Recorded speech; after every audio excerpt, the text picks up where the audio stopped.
যশোর মেডিকেলে 500 শয্যা হাসপাতালের ভিত্তিপ্রস্তর উদ্বোধন করেছেন প্রধানমন্ত্রী। এই মুহূর্তে সেখানে আছেন সহকর্মী জুয়েল মৃধা এবং প্রধানমন্ত্রীর জনসভাস্থলে আছেন ইমরুল আহসান। সরাসরি প্রথমে যাচ্ছে ইমরুলের কাছে। ইমরুল,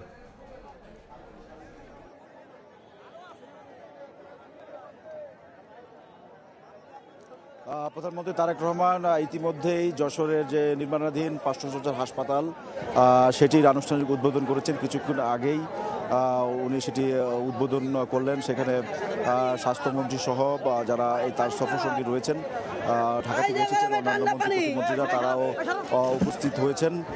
আমরা এই মুহূর্তে আছি যে জনসভাটি অংশ নেবেন বেলা 3:30টায়। এখন পর্যন্ত আনুষ্ঠানিক টাইম। সেই জনসভা এই জাতীয় যশোর ঈদগাহ ময়দানে সেই জনসভা স্থলে আছি। ইতিমধ্যেই দর্শক দেখতে পাচ্ছেন যে জনসভা মাঠ কিন্তু উল্লেখযোগ্য অংশ ইতিমধ্যে কানায় কানায় পূর্ণ হয়ে গেছে। অসংখ্য নেতাকর্মী এবং বিএনপির কর্মী সমর্থকরা তারা এখানে উপস্থিত হয়েছেন। নির্বাচনী প্রচারণায় তারেক রহমান বিএনপির তৎকালীন চেয়ারম্যান উনি যশোরে একটি জনসভা করেছিলেন, সেটি যশোরের উপশহরে।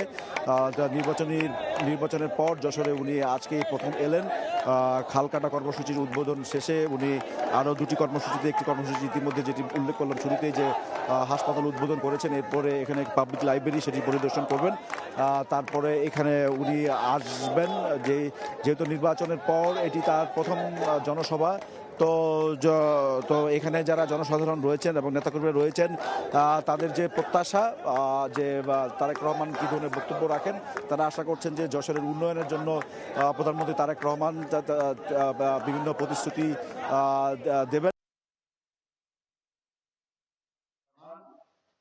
উপস্থিত এই আসন থেকে আপনাদের নির্বাচিত মাননীয় সংসদ সদস্য গণপ্রজাতন্ত্রী বাংলাদেশ সরকারের প্রধানমন্ত্রী তারেক রহমান যশোর মেডিকেল কলেজ হাসপাতালে কিছুক্ষণ আগে এসে পৌঁছেছেন এবং তিনি যশোর মেডিকেল কলেজ হাসপাতালের যে 500 শয্যা হাসপাতাল ভবন নির্মাণ কাজের উদ্বোধন করেছেন এবং এখানে একটি গাছের চারা রোপণ করেছেন।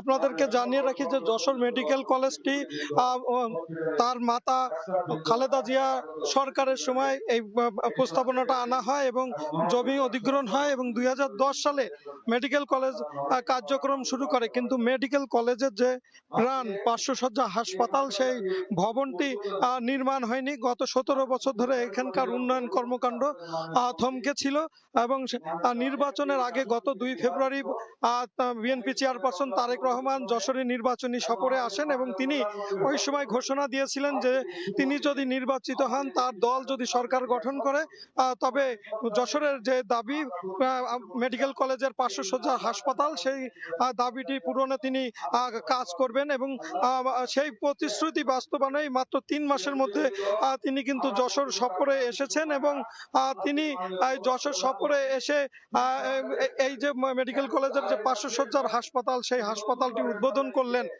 এবং এখন কিন্তু তার সাথে এখানে স্বাস্থ্যমন্ত্রী এসেছেন, বিদ্যুৎ প্রতিমন্ত্রী এসেছেন এবং বিএনপির ভাইস চেয়ারম্যান অধ্যাপক নার্গিস বেগম সহ বিএনপির শীর্ষ নেতৃবৃন্দ রয়েছেন, প্রতিমন্ত্রী অ্যানিও রয়েছেন এবং এই মুহূর্তে তারা সুধী সমাবেশের উদ্দেশ্যে বক্তব্য রাখছেন।